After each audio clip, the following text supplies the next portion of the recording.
Good morning, Alex and friends. I'm Grace. Today is Wednesday, May 27th, 2026, and you're listening to Alex's News.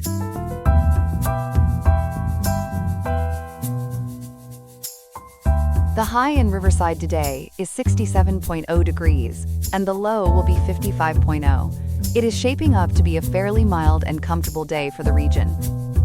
Coming up on the program, we are going to dive into the reasons why a veteran Texas senator lost their seat to an insurgent challenger. We will also discuss the key factors that voters need to understand as Californians prepare for a wide-open primary election. Beyond those two segments, we have a variety of other stories to get to as well. It is going to be a packed show today, and we hope you stay with us for all the latest updates. All this and more coming up on Alex's News. Stay tuned.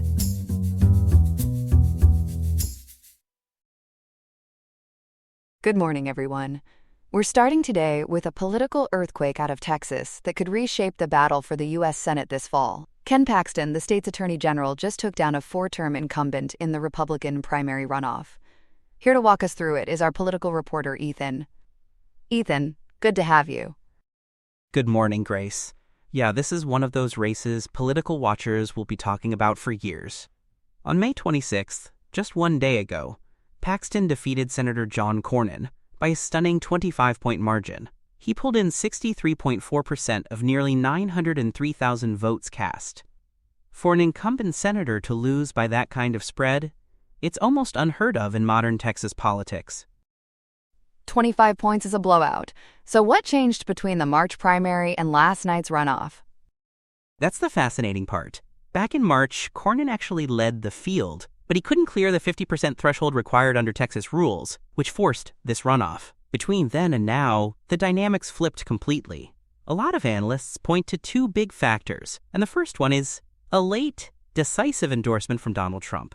Trump called Paxton, quote, a MAGA warrior, end quote, while hammering Cornyn for what he described as past neutrality and a lack of loyalty. So Trump weighing in really moved the needle. What was the second factor? The second piece is what observers are calling a spoiler campaign by U.S. Representative Wesley Hunt. Hunt grabbed 13.5% of the March primary vote, but instead of going after Paxton, he aimed almost all of his fire at Cornyn. Once Hunt was eliminated, he turned around and endorsed Paxton. So by the time runoff voters showed up, Cornyn had been bruised from multiple directions for months. Let's talk about Cornyn for a moment. He's been in the Senate a long time. Just how historic is this defeat? It's genuinely historic, Grace. Cornyn has served since 2003, and he's the first incumbent U.S. senator from Texas to lose a primary challenge since 1970. So we're talking more than half a century. His seniority, his fundraising network, his relationships with the Republican leadership in Washington, none of it was enough. It really does feel like a generational changing of the guard for the Texas GOP, with the old establishment wing collapsing in real time. And it wasn't a quiet campaign, either. I understand it got pretty brutal. Brutal is the right word. Cornyn and his allies spent more than $21 million trying to take Paxton down. They hammered him over his 2023 impeachment on bribery charges, and they highlighted his 2025 divorce, which his now ex-wife filed on, quote, biblical grounds, end quote, alleging infidelity. On paper, that's a devastating set of attacks. But the Republican base in Texas just wasn't buying what the establishment was selling. That's striking. Voters knew about the scandals and chose Paxton anyway?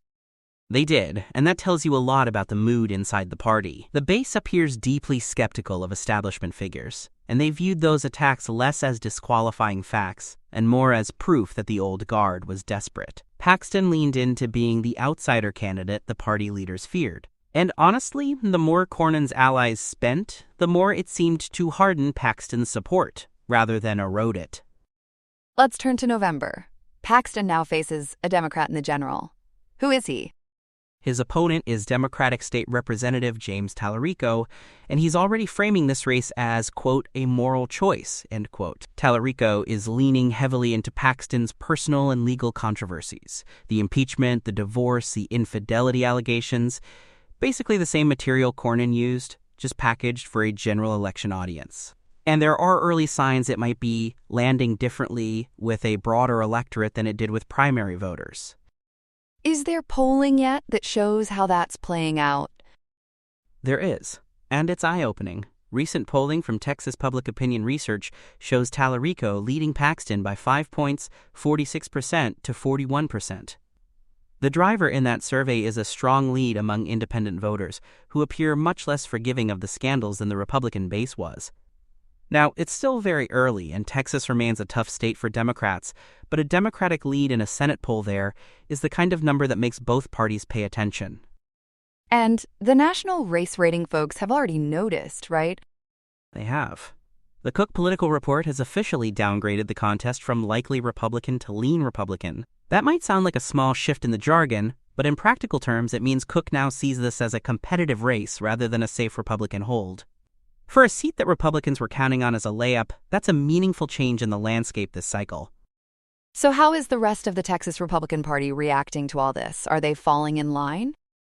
Mostly, yes, but with some clear tension underneath. Governor Greg Abbott and Senator Ted Cruz have both moved quickly to endorse Paxton and try to unify the party heading into November. They understand that a divided GOP can't afford to leak votes in what's suddenly a competitive race. But the friction is real, and you saw a glimpse of it in Cornyn's concession speech. Oh, what happened there? It was a striking moment. In his concession speech, Cornyn notably declined to mention Paxton by name. Not once. For someone who just lost a primary, that's a pointed omission, and political observers caught it immediately. It signals that whatever public unity the party is trying to project, there are still raw wounds inside the establishment wing of the Texas GOP. Whether Cornyn eventually comes around to a full-throated endorsement is one of the open questions heading into the summer. What about the national Republican apparatus? This has to be a headache for them. It absolutely is. The National Republican Senatorial Committee, the NRSC, is now navigating what they thought was going to be a safe incumbent hold, and instead they've got a volatile general election on their hands. They'll have to decide how much money and attention to pour into Texas, a state they shouldn't need to defend, and that has ripple effects on every other competitive Senate race in the country. Resources spent in Texas are resources not spent in Pennsylvania or Michigan or Arizona. And on the money side, you mentioned $21 million in the primary alone. Is this race on track to be one of the most expensive in the country?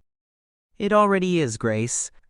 As of late May 2026, the contest has become one of the most expensive and closely watched Senate races in the nation, and we haven't even fully entered the general election phase yet. You can expect a flood of outside spending from both parties, from super PACs aligned with Trump, and from national Democratic groups who suddenly see Texas as a real opportunity. The ad wars are going to be relentless. Big picture, Ethan, what does Paxton's win tell us about where the Republican Party is heading? I think it confirms a trend we've been watching for a while, which is that the energy and the votes inside the GOP are flowing toward Trump-aligned insurgents and away from traditional institutionalists. Cornyn was the model of the old Republican establishment, deeply connected in Washington, respected by colleagues, and a reliable fundraiser. And in the Texas of 2026, that profile turned out to be a liability, not an asset. Paxton's win, combined with Trump's endorsement power, suggests the realignment isn't slowing down. And one last question. What should viewers be watching for in the weeks ahead? A few things.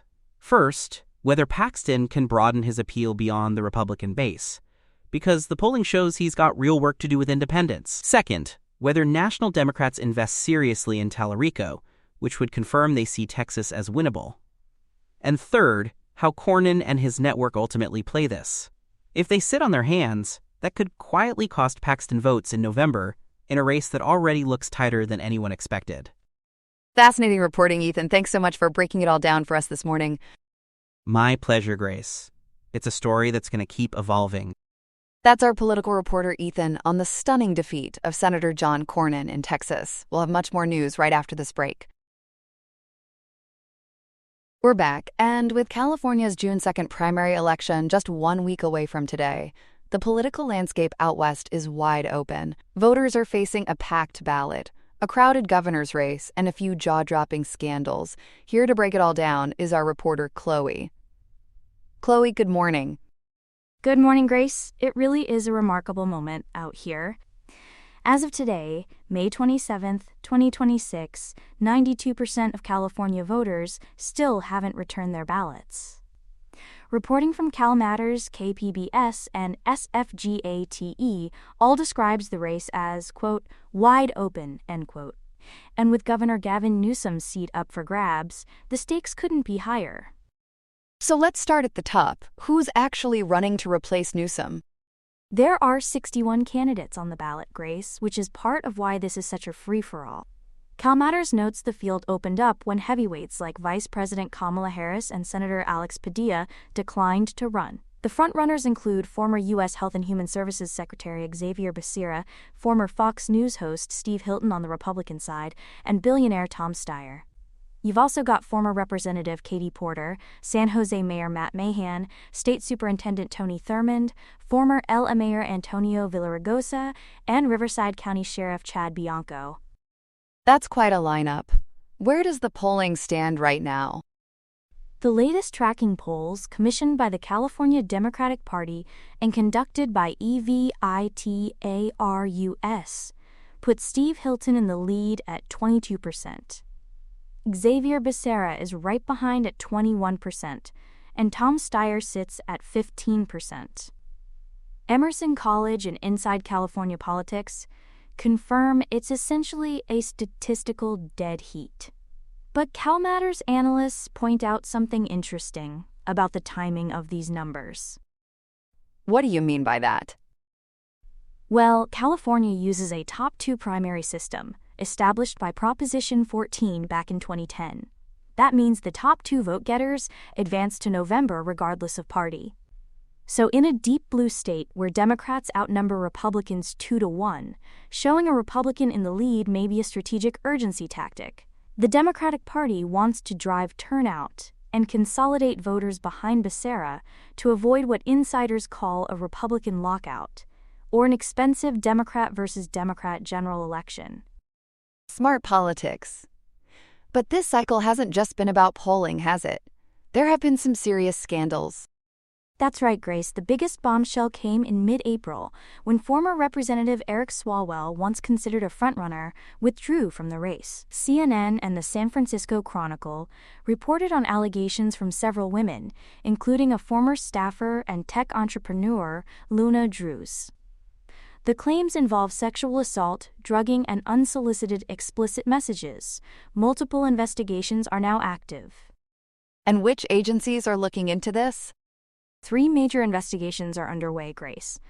The Manhattan District Attorney, the Los Angeles County Sheriff's Department, and the U.S. Department of Justice are all involved. Swalwell's legal team has called it a, quote, coordinated smear campaign, end quote. But investigators reportedly consider the claims credible, citing medical records and digital evidence. That's a stunning fall from grace.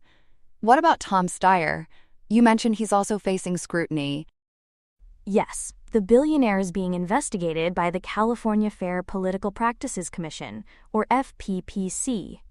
According to ABC 10 and the Los Angeles Times, his campaign allegedly used an app called SideShift to pay micro-influencers as little as $10 per video. The idea was to generate posts that looked organic, without proper financial disclosure. One specific allegation involves a $10,000 payment to TikTok influencer Isaiah Washington that reportedly lacked the transparency required under state law SB 678. So, a transparency issue at the heart of campaign messaging. And I understand there's also been a controversy involving the official state voter guide itself. This one is genuinely shocking, Grace. The Jewish Journal and Fox LA reported that candidate Don J. Grunman, who's listed as no party preference, used his official statement in the state-issued voter guide to publish anti-Semitic conspiracy theories and links to hate groups. Secretary of State Shirley N. Weber condemned the content. But she noted that current elections code actually restricts her office from censoring candidate statements. So what happens next? Is there any push for reform? Weber is now working with the California Legislative Jewish Caucus to reform those laws. It's a structural problem more than anything else, because the statute essentially gives candidates a protected platform. So expect this to become a legislative fight after the primary wraps up. It's a reminder that election infrastructure matters as much as the candidates themselves. Let's shift gears, because I understand artificial intelligence has even entered the courtroom debate down in LA. It has, Grace. There's a pilot program in Los Angeles introducing an AI clerk named, quote, Learned Hand, end quote, designed to help judges manage backlogged civil cases. As LAist and the Los Angeles Times report, the AI summarizes filings and drafts tentative rulings. It's become a major talking point in the LA district attorney and judicial races. Candidates, including Nathan Hochman, are warning about algorithmic bias. What exactly is the concern with that? Hochman and others argue that an AI-generated draft creates a psychological anchor for judges. In other words, once a judge sees a tentative ruling, they may be predisposed toward that outcome. The concern is especially sharp in sensitive matters like Racial Justice Act reviews, where bias in the underlying data could compound real-world inequities. It's a genuinely new frontier for election year debate. Fascinating. Now, before we run out of time, what about some of the key down-ballot races people should watch? 2 House races stand out, Grace. In U.S. House District 22 in the Central Valley, National Democrats have intervened, endorsing moderate Jasmeet Bains over progressive Randy Villegas to challenge Republican David Valadao. And in District 12, in the race to succeed Nancy Pelosi, the former speaker has endorsed Emily Chan, hoping to push her into the top 2 against frontrunner Scott Wiener. There's also the Board of Equalization, which, despite having its powers stripped years ago, remains a coveted launching pad. 3 current state lawmakers are on that ballot. Okay, practical question for our California listeners. If they haven't voted yet, what do they need to know? Ballots must be postmarked by June 2nd, which is 1 week from today, and received within 7 days after that. Cal Matters suggests mailing ballots by tomorrow, Thursday, May 28th, just to be safe. If you'd rather vote in person, polls are open from 7 a.m. to 8 p.m. on Election Day, and same-day registration is available at polling places. And how worried should we be about that low ballot return rate? Honestly, less than you might think. Political Data Intelligence, or PDI, notes that California has what they call a voting month culture. Back in 2022, returns were only at 9% 1 week out, yet final turnout reached 33%. So this 8% figure is actually pretty standard. Any final tips for voters before we wrap? One practical note, Grace. Election officials say voting early can, quote, stop the flood, end quote, of campaign mailers, because campaigns typically stop targeting households once a vote is recorded in the system. Official results will begin trickling in about 2 hours after polls close on June 2nd. But full certification may take up to 38 days, so patience will be key. Great information and a lot to keep track of in just 1 week. Chloe, thank you so much for walking us through it all. My pleasure, Grace. Always good to be with you. Here are some other headlines. North Korea is looking to make a sharp point with its latest military display. On Wednesday, May 27th, Pyongyang announced it successfully tested a suite of advanced weaponry featuring autonomous navigation systems. Leader Kim Jong-un oversaw the drills, which included tactical ballistic missiles and 240mm controlled artillery rockets that truly have a mind of their own thanks to artificial intelligence. South Korea's Joint Chiefs of Staff confirmed several projectiles traveled 80 kilometers off the west coast. This marks the 8th time this year they've launched into these tests, signaling a strategic shift toward modern warfare. Analysts from the Asan Institute for Policy Studies note this allows the North to threaten the South with high-precision firepower that stays just below the nuclear threshold. Moving to the border, a new Human Rights Watch report titled "Casting Us Aside to Die" is making waves. The 66-page study alleges the United States has deported nearly 13,000 third-country nationals, primarily from Cuba and Venezuela, straight into the hands of Mexican cartels. These individuals, some of whom have called America home since the 1980s, are reportedly being dropped in southern cities like Tapachula without a cent to their name or legal papers. This escalation under the Trump administration and Secretary Markwayne Mullin has left many elderly residents with deep roots in legal limbo, while the Mexican government under President Claudia Sheinbaum faces calls to provide a safety net for those unable to return home. Up north, Canada is taking a timeout on travel to give themselves a shot at safety. Starting May 30th, any traveler who has visited the Democratic Republic of the Congo, Uganda, or South Sudan must undergo a mandatory 21-day self-isolation. Health Minister Marjorie Michel says the move is a response to the Bundi-Bugyo Ebola strain. To keep things from getting messy before the 2026 FIFA World Cup kicks off in Toronto and Vancouver, the government is also pausing immigration document processing for those three nations for 90 days. It's a goal-oriented approach to public health that officials hope will keep the virus on the sidelines. In the Vatican, Pope Leo XIV is speaking his mind on the digital age. His first encyclical, a 42,000-word declaration called Magnifica Humanitas, warns that we must disarm artificial intelligence before it is too late. The Pope argues that leaving life-or-death decisions to algorithms is a cardinal sin, insisting a chain of responsibility must remain under human control. Working alongside Anthropic co-founder Christopher Olah, the Holy See is calling for the military-industrial complex to rethink its ways, declaring that traditional just war theories are now outdated. The document also urges that data ownership be treated as a common good for all humanity. Finally, tragedy has struck the Pacific Northwest, where an industrial accident has left a community reeling.